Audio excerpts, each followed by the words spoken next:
Warning. This episode contains brain food that will lead to improved emotional and social intelligence.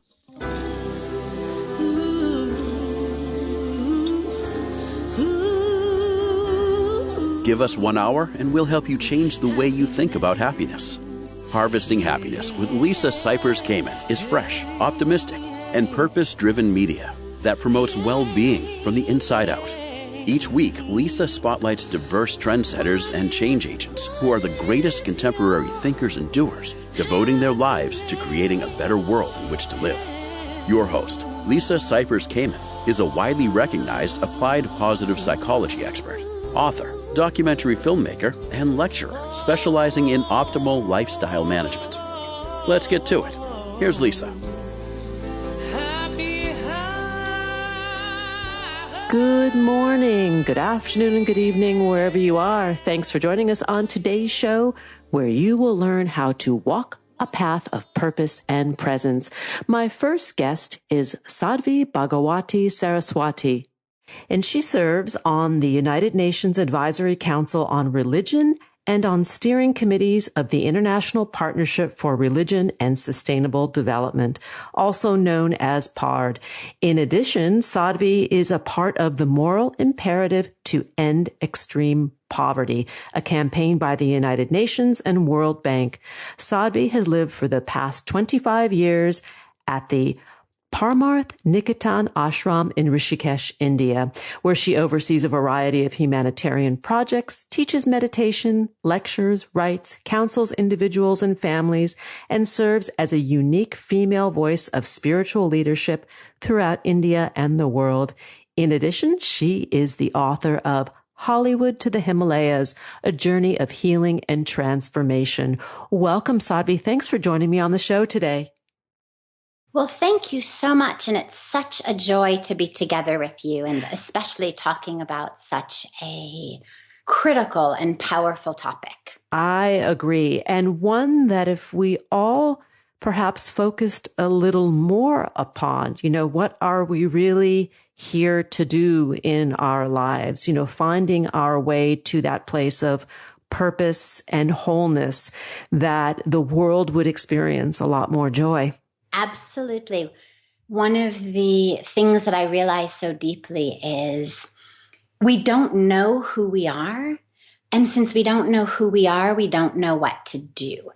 And so most people tend to spend their lives doing based on not an awareness of who they are, but rather based on something that happened to them in their childhood, some idea they got, some teaching they got, some pressure they got, some agenda that some important person in their life had for them, some cultural or societal norm that said, this is what you do. And then as our lives go on, we continue to do based on input from those around us, whether it's what our parents want us to do, or our spouses want us to do, or the influencers we follow on social media want us to do. And we keep doing like that. And then we self-identify based on what we do. So we've got it all backwards, rather than understanding the self and then blossoming and flourishing into connected, grounded, uplifted movement from there. We do, and then we say, oh, I practice medicine, I'm a doctor, that's my identity. Or I go out and get drunk every night, I'm an alcoholic. And we create these identities based on what we do. And so I agree. I think one of the core critical aspects for real joy, happiness, peace, meaning, fulfillment in our life is to first understand who we are, so that then what to do comes very naturally. I am drawn to your story and your book, Hollywood to the Himalayas, A Journey of Healing and Transformation, for several reasons. The first one that comes to mind is you and I share a similar upbringing. in Southern California in families that I think were focused on achievement or overachievement. There were some traumatic things that happened that led to some other traumatic things that happened. And then you and I went on different paths of discovery. And I'd love for you to share your story because I think it will be meaningful to our listeners. Absolutely. It's been such an extraordinary story, not just in the plot of it, the adventure of it, the joy, the heartbreak, the struggles, like any good story. It's got all of those in very, very powerful ways. But for me, it's been an extraordinary story, and I'll share the details of it in a moment. It's been so powerful because of the lessons that have come through living it, lessons that I had no idea I was looking to learn, and yet which have unfolded as integral parts of the journey. So as you said, I grew up in Los Angeles, and I really had, from the outside looking in, everything that we are told one needs to be happy. So I had all of the opportunity. It was a very privileged upbringing in so many ways. I had access to anything and everything that I could want, including the very best of an education. And I ended up graduating from Stanford University and was in the midst of getting my PhD in psychology. I had a very active and wonderful social life. I was married to a wonderful man. We had gotten married just after I graduated from Stanford undergrad. And I had a life of travel and adventure and service. And it really seemed, from the outside looking in, you would have thought, this girl's got it all. And in addition to the normal, and this is audio, not video, but imagine the air quotations yes. around normal struggles and strains and challenges of growing up anywhere, of just navigating the who am I in the world experience with parents who are doing their very best in the midst of their own life unfolding. In addition to that, I also had some very severe specific challenges. I was sexually abused as a very young child and then abandoned. My biological father, whom we refer to as the sperm donor, because that was pretty much the only beneficial thing he brought to the party, had severely sexually abused me as a very young child. And then when I was 8, called and said, I never want to see you again. And it was obviously extraordinarily traumatic. It also, in so many ways, was a great blessing, the abandonment part, because my mom had married another man who was just the most wonderful, amazing, God-given human to enter my life before my guru did. And the abandonment by my biological father really enabled me to fully become the daughter of this man who really was all things dad. But nonetheless, it left incredible scars and trauma upon me. And I dealt with it the way that so many of us deal with that which is upsetting us and causing us to suffer, which is we try to make it go away. We've got a very well-intentioned, great instinct within ourselves that says, I don't want to feel like this. I shouldn't feel like this. This isn't right. I didn't know what else to do. And so, as so many, we turn to alcohol, drugs, food, sex, gambling, whatever our addiction of choice may be. And I became severely bulimic. I was in and out of hospitals, tubes in me, IVs. I mean, I was really, really sick. And that was late adolescence and early 20s. And I got help and I learned to manage my pain. I learned to manage my stress. I learned to manage my food. And I really was living in a situation where I thought, okay, this is what we do. We just manage our lives. Yeah.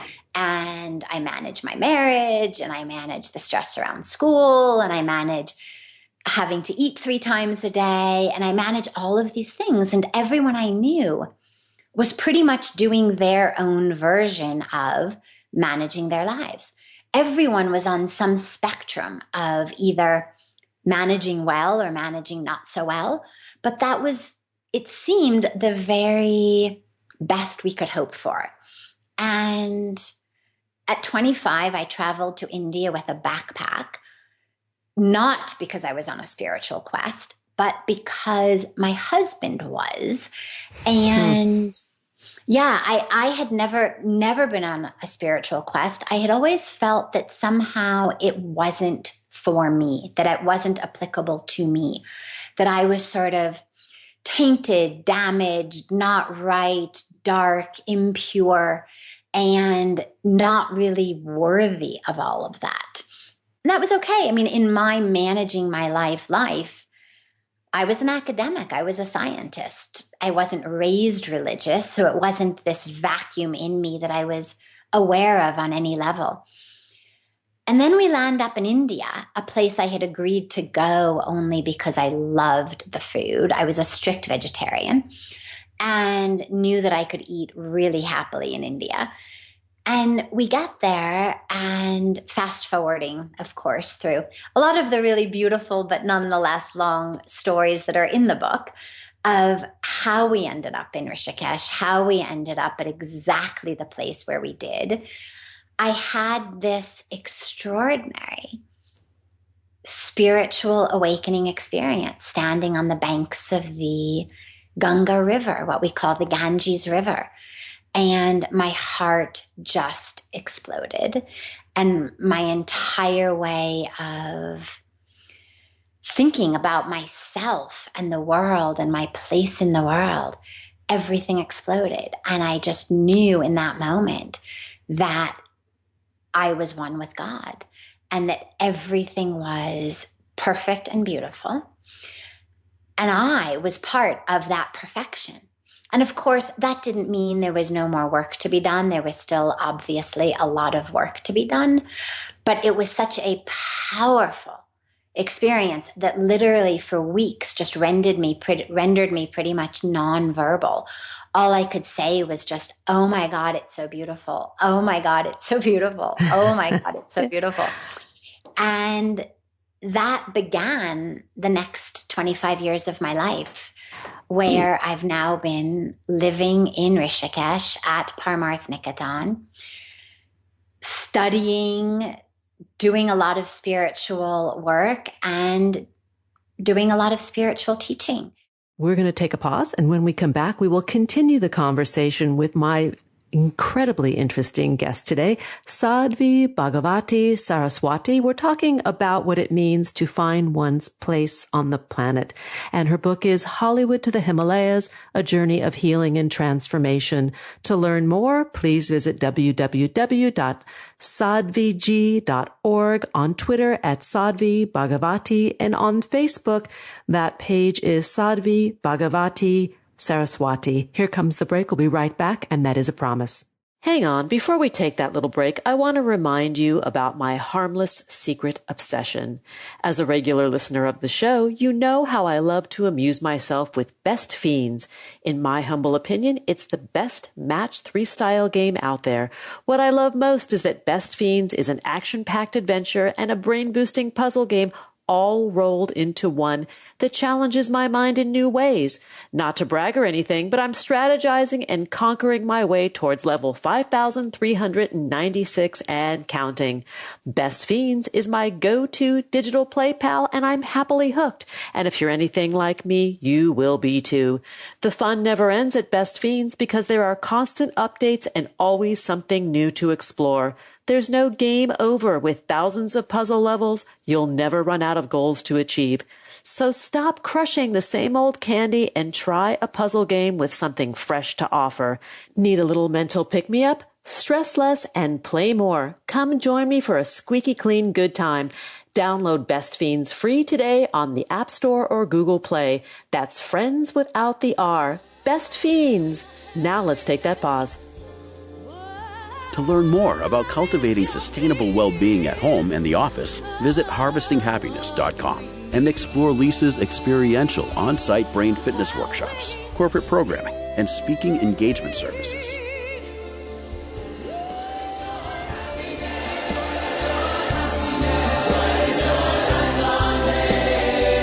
And we're back. But before we rejoin the conversation, listen to this. Don't you just love that sound? Who says money can't buy a little happiness? That joyful little cha-ching is the sound of a new sale on Shopify, the all-in-one commerce platform that grows with you. Shopify will help you start, run, and grow your business from anywhere in the world.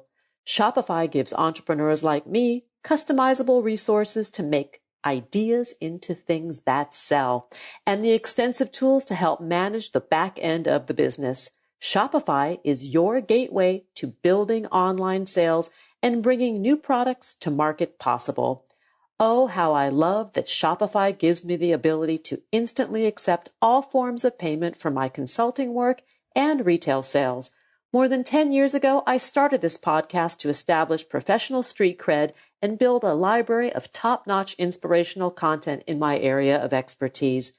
Today, Harvesting Happiness remains the same passion project, but now it's a full-time business with lots to manage.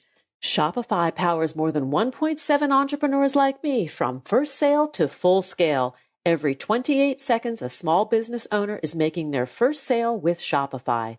Gain knowledge and confidence with Shopify as your commerce partner to help you find customers, drive sales, and oversee your day-to-day. And with 24/7 support, you're never alone. Supercharge your knowledge, your sales, and your success. This is Possibility powered by Shopify. Go to shopify.com/happiness, all lowercase, for a free 14-day trial and get full access to Shopify's entire suite of features. Start selling on Shopify today. Go to shopify.com/happiness right now. Shopify.com/happiness. Now let's get back to it. And we're back talking about what it means to walk a path of purpose and presence. My guest is Sadhvi Bhagawati Saraswati. Let's get back to the conversation. So Sadhvi, before we went to the break, you were talking about the beginning of the 25-year journey after you landed in Rishikesh. And I would love for you to continue with this story because my eyes are closed, as I'm sure many of our listeners who are able to do so as well. And there's full color of the journey coming into my mind's eye. Oh, so beautiful. Yes, it has been extraordinary. And it's been a journey of great adventure, great expansion, great opening, great ecstasy, and also great challenge, because while in the first few years, through the grace of the way that I was taught to let go and forgive and understand that that is not my identity, I had carried that identity as abuse survivor, bulimic. These were my identities. And when I first met my guru and I had asked him about fear, he said, "You fear because you don't trust." And I gave him my whole story, all of my identities. And it was a story that up until that moment had always gotten me great sympathy. Everybody was always like, oh, you poor thing. They're dear. They're there. Exactly. And there was never any question about what I was or was not doing in my life, how I was or was not standing up to the plate of my life, how I was or was not opening my heart to the presence of grace, how I was or was not living in love and in trust and in connection. There was no question about that because I had been harmed, and therefore I had this very ready-made excuse for why I continued to suffer, why I was not accepting this extraordinary invitation that the universe has given all of us to re-remember our oneness with it, to reunite. You know, the word yoga means union. Yes. But I think about it more as a reunion because it's not two becoming one. It's the second part of one, re-remembering that it actually isn't separate at all and it's always been part of the one. So over the first few years, and again, I'm not going to go into all of the stories now. I know our time is short, but they're all there in all of their detail in the book. I was taught to let go, to forgive, to not identify with that being who had been harmed. And of course, it wasn't right what happened to her, but that wasn't me today. Yeah. And after the first few years of that, the other main thread for me that wove through a lot of this was the thread of service and the teaching of serving others as a means to heal, as a means to awaken, as a means to unite and connect with the divine.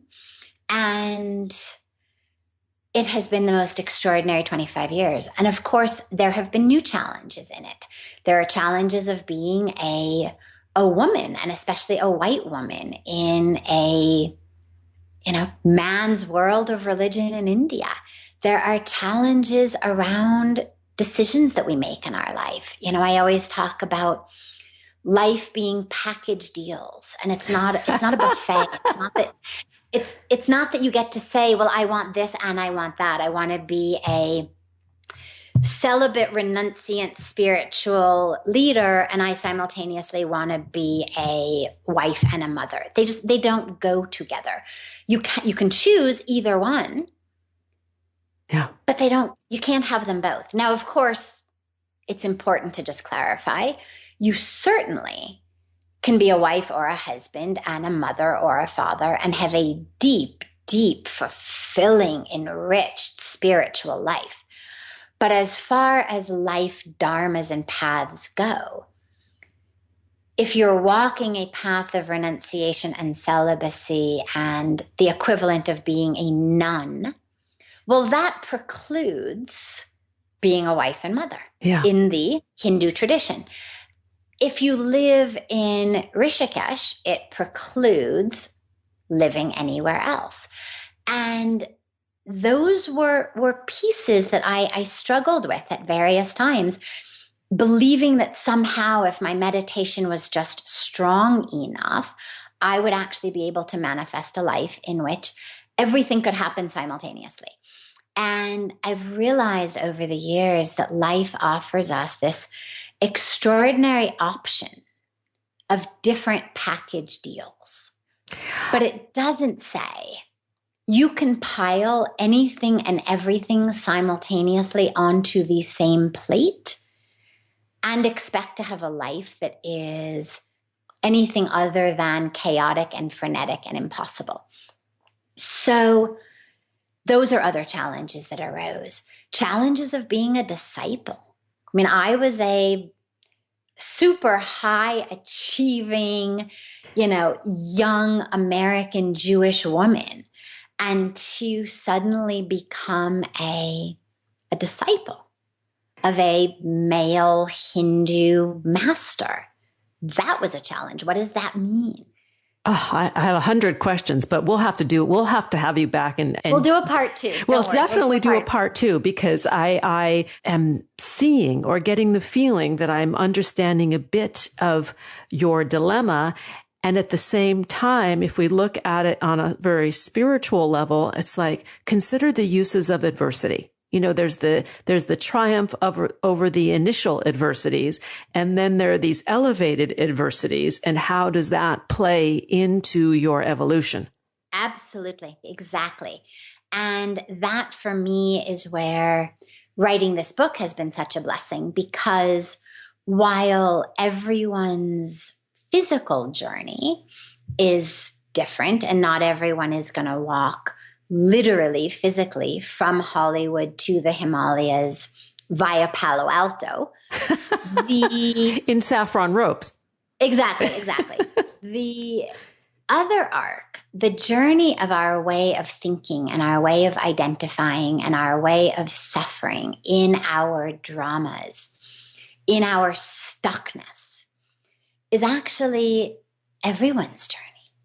And that for me was the greatest motivation to do this. My life is in service. I'm a nun.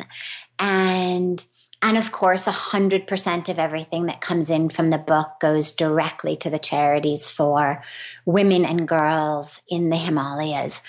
But nonetheless, it was hundreds of hours of work.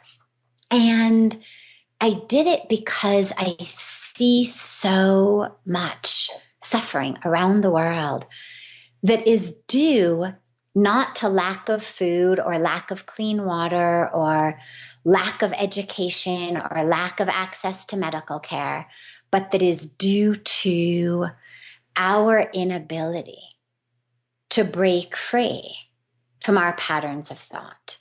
And for me, this book has been an offering of, here's my story. You will laugh. You will cry. It's a great adventure.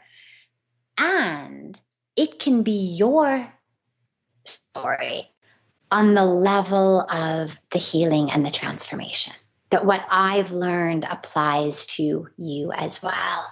Well, it's very much the human story, right? The triumph over adversity, the hero's or the shero's journey. Absolutely. Although for me, it was much more a journey of creating space within myself. So typically when we think about a hero's journey, we think about fighting and battles. And I began with that. You know, on a spiritual path, they talk about annihilating the ego and doing battle with the ego. And I went into it with that concept in the beginning. And what I discovered was, regardless of who had won or who had lost that day, I was sleeping with the enemy, that I was in bed with the yes. one I was fighting. Yep. And it just did not make for really good night sleeps. And so I shifted the way I think about it to, we're not fighting. We're not trying to annihilate a part of ourselves. Because of course, every time in your mind you say, I'm going to annihilate the ego, well, guess who's listening? Guess who has front row seats to the voices in your mind? Yeah, right. We take ourselves with ourselves. So the ego's like, no, you're not. So it's ready for battle before we even start. And for me, what's been so powerful is, instead of that, to think about it as creating space. A rock can create a massive chaos if it is dropped into a little glass of water. It'll splash all the water over the edge. It could break the glass. But that same rock, if it's dropped into the ocean, barely causes a ripple. And instead of trying to do battle with the rocks in my life, I shifted my focus to becoming the ocean and to experiencing that spaciousness in which, there's an ego, and there's challenges and difficulties and desires, and there is freedom, and there is joy, and there is exuberance, and there is connection, and it all coexists. Sadvi, we're out of time and we have to continue this story. So yes, there will be a part 2. And if we've drawn you into Sadvi's story, I'm so joyful for that. The book we're speaking about is Hollywood to the Himalayas, A Journey of Healing and Transformation. To learn more about Sadhvi Bhagawati Saraswati, please visit her website, sadvig.org, on Twitter at Sadhvi Bhagawati, and on Facebook, that page is Sadhvi Bhagawati Saraswati. Sadhvi, this has been just a delight for me, and I'm so grateful that you stopped by to see me today. Well, I am so grateful to have been together. And just to add also, there is a website called hollywoodtothehimalayas.com. And that has chapters you can download for free. It has all the information about the book and links you to all of the other pages that you've just given so beautifully. So that may be easier to remember. It's just hollywoodtothehimalayas.com. Perfect. And I also links the world to the good work that you're doing. Well, thank you so, so much for this beautiful time together. Thank you. Here comes the pause. We'll be right back, and that is a guarantee. Did you know that happiness is actually good for your health? Happy people live longer, are more productive, and make better partners, parents, and professionals. Connect with us on Facebook at Harvesting Happiness and follow Lisa on Twitter at Lisa Kamen for a daily dose of inspiration.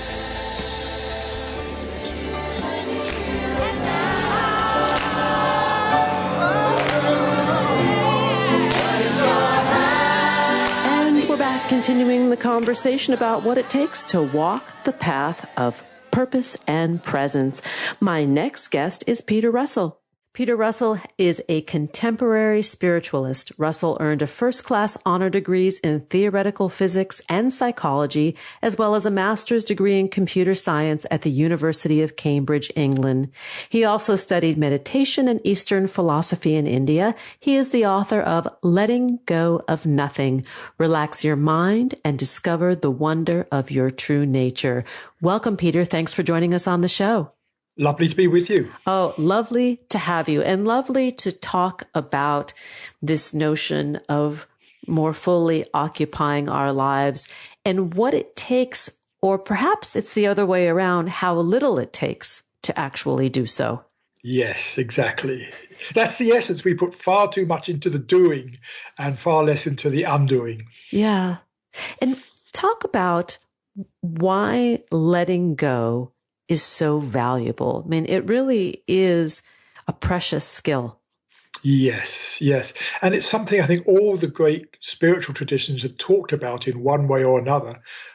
They talked about letting go of attachments, desires, forgiveness is letting go. It's such a common theme. I think it's something we all like to do. And people say, oh, if only I could just let go, but, find it hard to do. I think it's so valuable because when we hold on to some attachment to something, whether it's a thing, a person, an idea, a feeling, whatever it is, we're actually creating tension and discontent in ourselves. And so when we let go, the fundamental thing that almost everybody experiences in letting go is a sense of ease, a sense of relief, a sense of relaxation. So I think that's, the fundamental thing is when we let go, we feel more at ease and we come back to ourselves.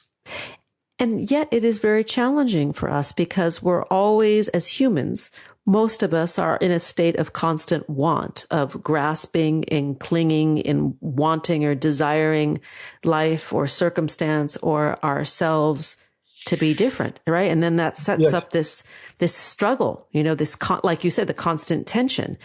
And yet to let go is the act of letting go is such a simple thing to release, but so difficult to do. Right. And that's because I think we're so conditioned by our culture, almost from the moment we're born, we're conditioned into this belief that we have to do the right things, get the right things in order to be happy. And then we get attached to what we think we need to have to be happy. And the letting go is not so much the letting go of things, but the letting go of this idea of attachment, letting go of this idea we have to have things this way.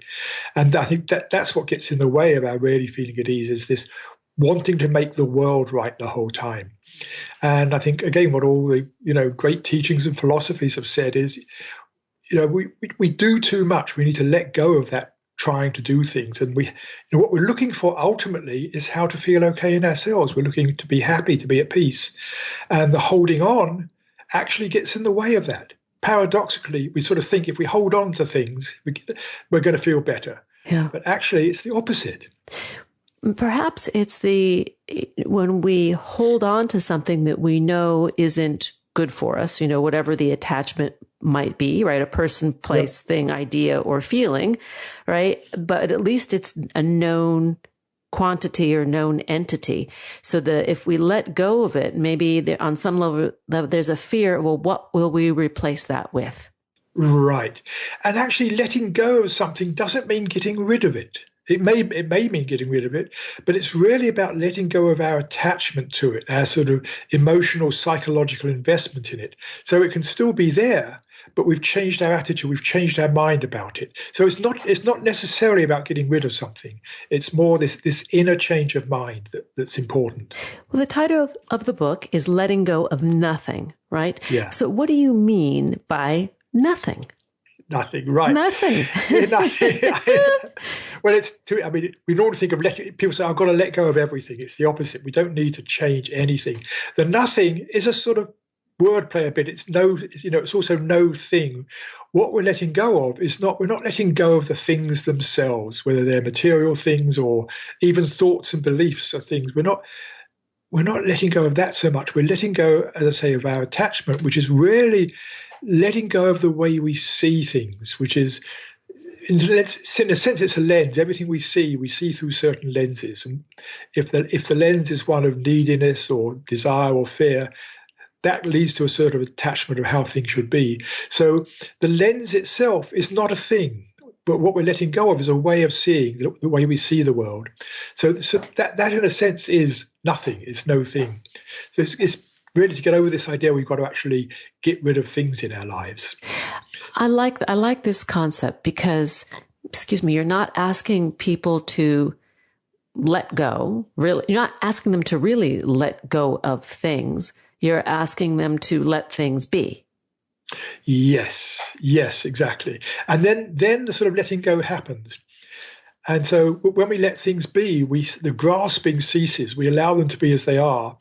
And then sometimes miracles happen. Our whole mind changes. We see things differently. Or we just sometimes realize we don't need that. Or we just have a completely different attitude to it. But letting be is a theme which comes up again and again and again in so many different teachings. We have a saying in our family that we always giggle. We will say, something happened and that's that, Yes, exactly. Is that what you're saying? Past. Sorry? Is that kind of what you're saying, and that's that? Yes. And I saw some of the T-shirt the other day that said, that's the way it was. Yeah, there you go. Then there you have it. We go over, let go. We let go of the past. We hold on to it. Well, I should have done that, or that should have, or even positive things. Oh, yes. Oh, that was wonderful. I hope I can do that again. It's like the past is the past. Learn from it. It's been great. But, there's no point in holding on to the past. And equally, no point in holding on to what we think should happen, because the future is going to be what it is. Yes. And, I think it's a two-sided coin here, that this is what gets us all twisted up as human beings, is this need to, or the belief that we should somehow be able to forecast and then prepare, different contingency plans for different possibilities of what may or might happen. Right. And it makes us sick. And 9 times out of 10 never happens. Yes. That's part of the joke. I know the other day I was, having to have a conversation with a friend, which I thought was going to be difficult. And I was going over in my mind when we met, what to say, blah, blah, blah, different scenarios. And it turned out completely differently. So we spend a lot of energy and time going over planning for eventualities that probably won't happen at all. Yes, and that's not only a waste of time, it's a waste of energy. It creates tension, discontent. Yeah, but the more we can just step out of that, the better. And robs us of a potential moment of joy. Yes, because we're creating the opposite. We're creating concern, fear, worry. And so we're robbing ourselves of being at peace, being at joy in the present. take us through a thought experiment or a handful of thought experiments of ways that we can work with letting go of nothing and letting in and letting be, as you describe in the book. Yes, I reframe letting go as letting in and letting be, because we normally, often think of letting go as actually, as I said, getting rid of something. So and then we tend to push it to the back of our mind. So if, say, we're feeling resentful about something, we want to let go of the resentment, then what I suggest is, what we tend to do is think, oh, I've got to push it away. If I let this in, then I might, start, saying nasty things to people or whatever. So we tend to push it away. We feel we're safe if we keep it away. But then we just keep it out on the edge of our consciousness where it just continues to control us. But so what I suggest is, first of all, we let it in.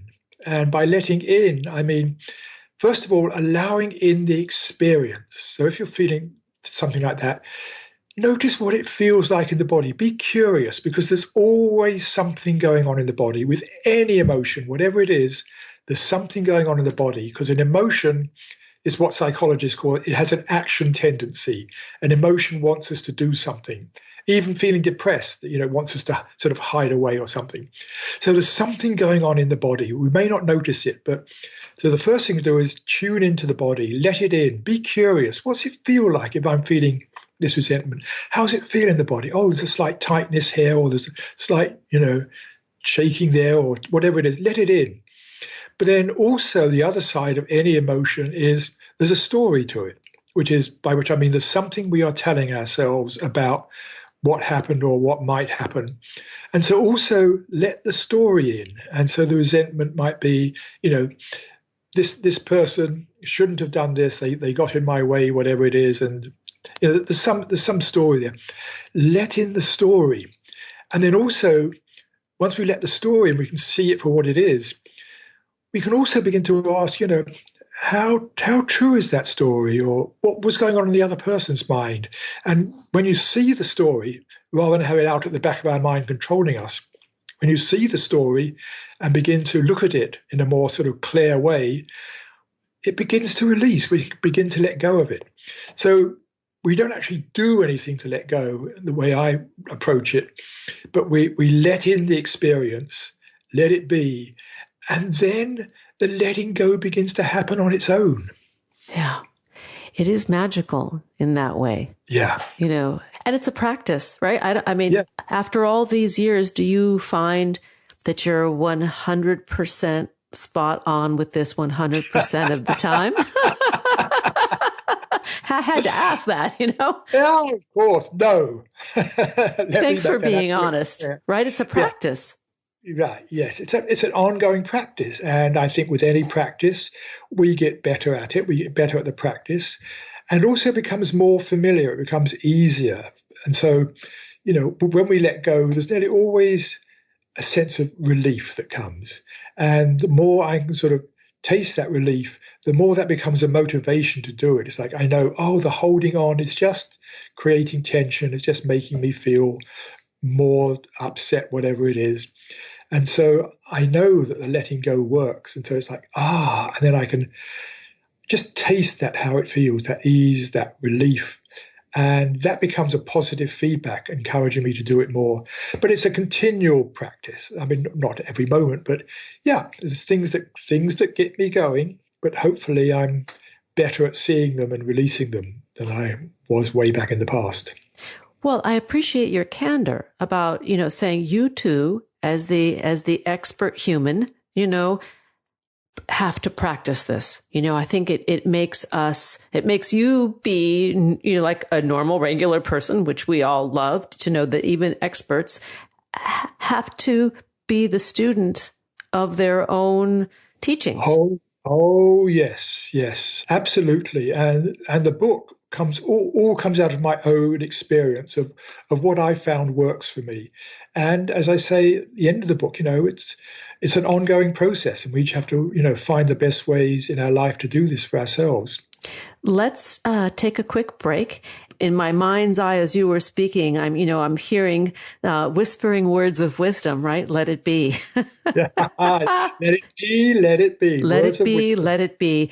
I'm speaking with Peter Russell to learn more about his work and his book, Letting Go of Nothing, Relax Your Mind, and Discover the Wonder of Your True Nature. Please visit peterrussell.com. On Twitter, that handle is Peter J. Russell. On Facebook, Peter Russell Author. And on Instagram, Peter Russell Author. Here comes the pause. We'll be right back. And that is a promise. Who says money can't buy happiness? Whether you are a skeptic or seeker, check out Lisa's new book. Are we happy yet? 8 Keys to Unlocking a Joyful Life. A boot camp manual for greater emotional fitness is available at Barnes & Noble, Amazon, IndieBound, and HarvestingHappiness.com. Here's a truth bomb. Emotions are contagious, and happiness is a universally desired state.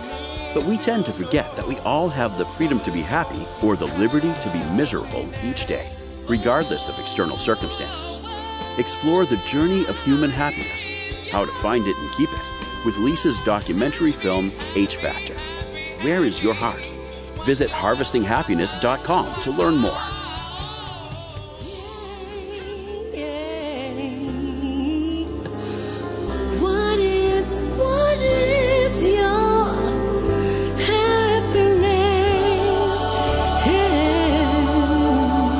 We're back. Let's get back to the conversation with Peter Russell. We're talking about what it takes to walk the path of purpose and presence. Peter, prior to the break, you said a few words that really grabbed my attention, and that was to have a taste of relief. Yes, yes. When we let go, we're coming back to our own self in a way, our own inner being. We're coming back in that direction. We're not, when we let go, we don't instantly get enlightened or whatever, anything like that. But when we come back, there's that sense of, I call it just a sense of, yes, this feels better. And the more we do it, the closer we get to that. So it's a taste of it. But a taste is really important because the taste is what motivates us to go there more. And really what we're tasting in that relief, that release, whatever word we want to put to it, what we're tasting there, I think is what all the great, masters have known.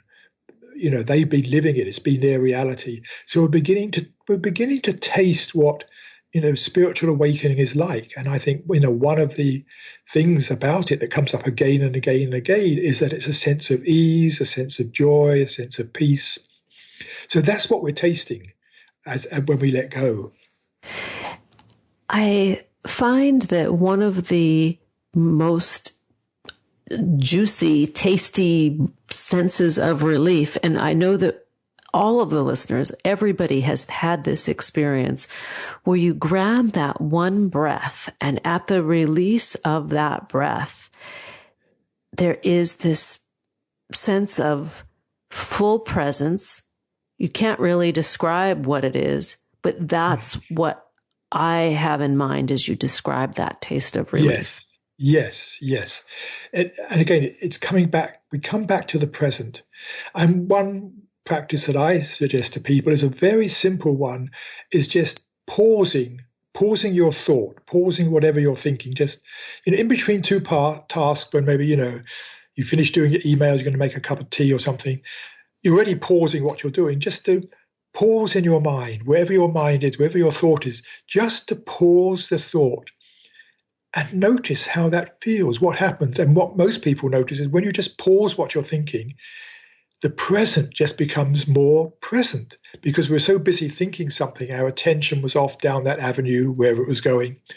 When we pause, the present reveals itself again. Oh, here I am. Oh, there's birdsong. There's whatever. Oh, I'm noticing this in my body. And then in that pause, we again notice that sense of, and it feels nicer because our thinking nearly always in one way or another is creating some subtle tension in ourselves. And so when we pause, that begins to soften and go.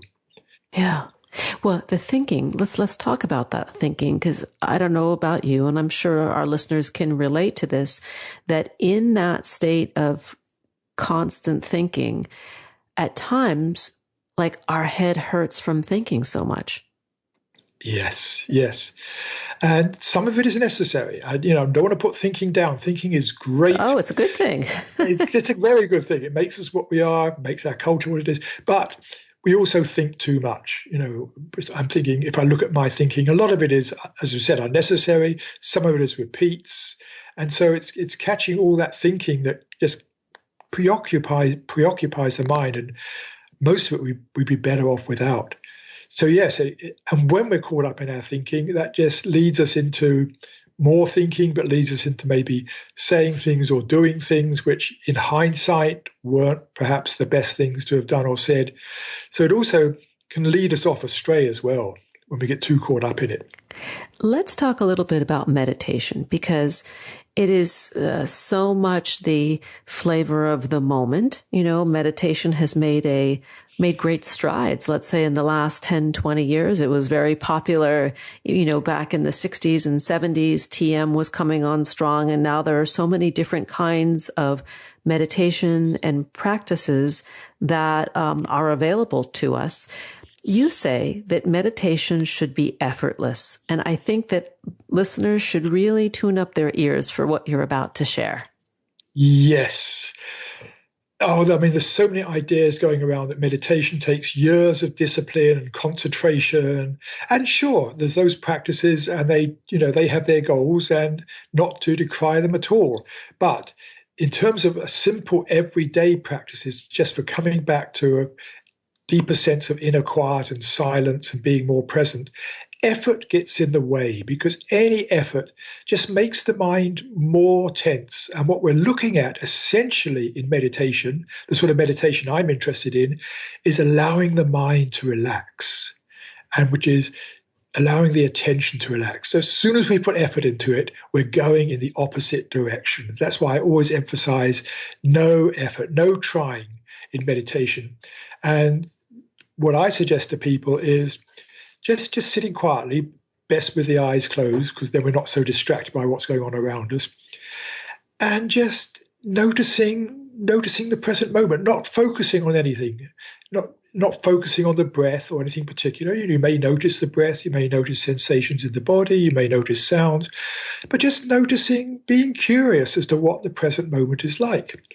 And then what will inevitably happen is some thought will grab your interest, and you'll be off on some thought that seems an interesting avenue. And then just saying, okay, right now I don't need to explore that, and just make the choice not to follow that thought anymore. And when you do, the present is there again. You come back to the present, and then just being interested in the present, but also, and this I think is one thing that I find important, it's not just noticing the present moment, but it's what we've already touched upon, noticing how you feel in the present moment. So if as you're sitting there, you're feeling a sense of ease, or you're noticing a sense of greater quietness, including that, because that's also part of the present moment. And as we notice that, as we notice whatever it is, the ease, the quietness, that draws us in further. And so we just begin to settle down. The mind begins to settle down of its own accord. We don't need to do anything to make the mind quiet. We just need to stop putting fuel on the fire. And the fuel are all our thoughts. We just stop putting fuel on the fire, and the mind will die down gently of its own accord. Yeah, and as my eyes are closed, I'm now leaning on my desk. Perhaps ready for a little nap. I'm there. Just listening to your voice does that. But here's the thing, that when we get to that place, we imprint that on our mind, right? And then we start to crave that experience.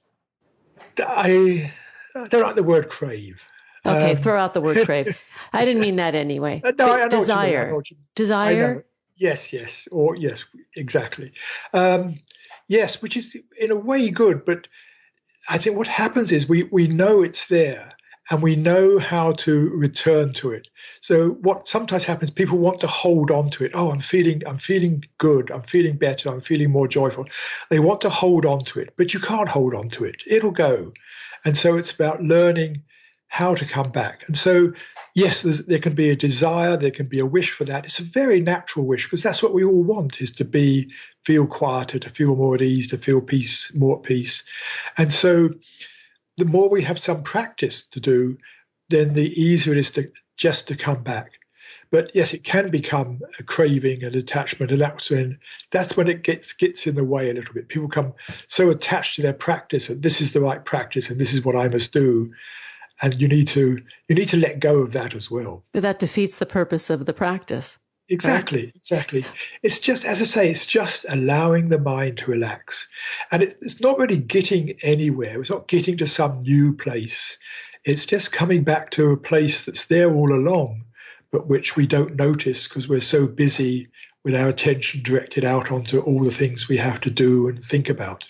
What I like about your suggestions and the way that you go about, the work within the book, letting go of nothing, is the idea that we don't need to have hours to do this each day. We don't even need 20 minutes, that it's really taking what's available to us, or making time, a couple of minutes even in the course of the day, to reset and feel at home once again in ourselves. Yes. I think both have value. I mean, sitting down for 20 minutes and having, a long period of just coming back to that quietness is valuable. It's a good taste. But also, what I talked about, that just pausing, we can do that many, many times a day. I mean, I actually leave notes around the house just saying pause. I have to keep moving around every couple of days because once I know where they are, I habituate to them. I don't see them anymore. But just reminding me, just pause. Just pause, only for a few seconds. It's like, yes, okay, here I am. Yeah. I was lost in that thought or doing this or whatever it was. Pausing, I come back to the present. I come back to myself. Yes, here I am. And there's always, there's a sense of relaxation, relief. And then something comes up and I'm off. But then, we can do that many, many times a day. And I find that, what I call micro meditations, I think doing them often is as valuable as, a long 20-minute meditation. I agree. They certainly feel really good. I mean, I too understand the value of the longer meditation and what it does for blood pressure and resting heart rate and all of that. But many of us, at least when we start out with this type of practice, 20 minutes is really a long time when you don't feel like you can spare a minute because you're so overprogrammed. Mm-hmm. Yeah. And you can build up. I mean, if you find, pausing for 5 seconds, 10 seconds really feels nice, then occasionally when you notice you're going to pause, just say, okay, I'm going to sit down and just pause for 3 minutes, or I'm just going to sit down for 5 minutes and just be quiet for 5 minutes and just notice how it is. And your mind will come in and go off again, but just notice it. Say, okay, just come back, be here, just coming back to being here. And so you can gradually build up as well. Your thoughts, your troubles, and your stresses, they will all be waiting for you when you return from that little micro break. Right. But even a micro break, you're just relaxing. Because when you relax the mind, the body relaxes, and those tensions which get built up, they just get softened a little bit. It may not be, a major thing, but just, softening the tension many times a day has to be of value. And the impact not only of that value to ourselves and our own well-being, but finally how it affects others, the community in which we live. Absolutely. Absolutely. I mean, in some senses, we're doing it for ourselves, but we're also doing it for our relationships and for those around us. Because if we're feeling better, if we're feeling more at ease in ourselves, that's going to affect everybody around us. Yeah. We know that.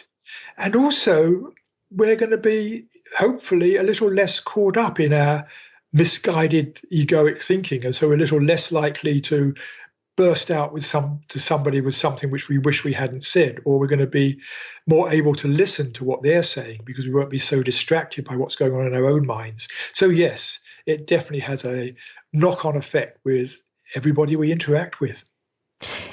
And, the act of letting be can be bestowed upon another in the practice of listening, too. That's what I'm hearing you say. Yes. Because that is part of listening is allowing them to be as they are. So what often happens in listening is somebody says something and our minds go off on something. Oh, I've got something to add here, or this is where they're wrong, or whatever it is, or that reminds me of something. That's not listening. When we're quieter inside, then we can just allow them to be, and we can allow ourselves to hear whatever it is they want to express. Mm. Thank you, Peter Russell, for whispering words of wisdom with me today. Let it be. Let it be. Let it be. The book we're speaking of is Letting Go of Nothing. Relax your mind and discover the wonder of your true nature. To learn more about Peter Russell and his work and his book, please visit peterrussell.com, on Twitter at Peter Russell, Facebook, that's Peter Russell Author, and on Instagram, Peter Russell Author. Thank you, Peter. This has been a great joy for me. Thank you so much. I've really enjoyed it too. Thank you. Me too. Thanks for joining us on Harvesting Happiness today. This is Lisa Cypers Kamen on behalf of my guests Sadhvi Bhagawati Saraswati and Peter Russell, wishing you kind thoughts, kinder words, and the kindest of actions. Until next time, remember, happiness is an inside job. Happiness is your inside job. Please go out and rock your day and remember to be kind to each other. Keep harvesting your own happiness anytime and anywhere from the comfort of wherever you are. Subscribe, listen, and share hundreds of downloadable episodes via our free app or from our libraries at toginet.com, iTunes, Google Play, and other fine podcast platforms. To learn more about Lisa's global consulting services, please visit harvestinghappiness.com. Spread more joy by liking us on Facebook at Harvesting Happiness and following Lisa on Twitter at Lisa Kamen. Harvesting Happiness is produced in collaboration with TogiNet Radio, KBUU Radio Malibu.net, and is available on PRX, the Public Radio Exchange.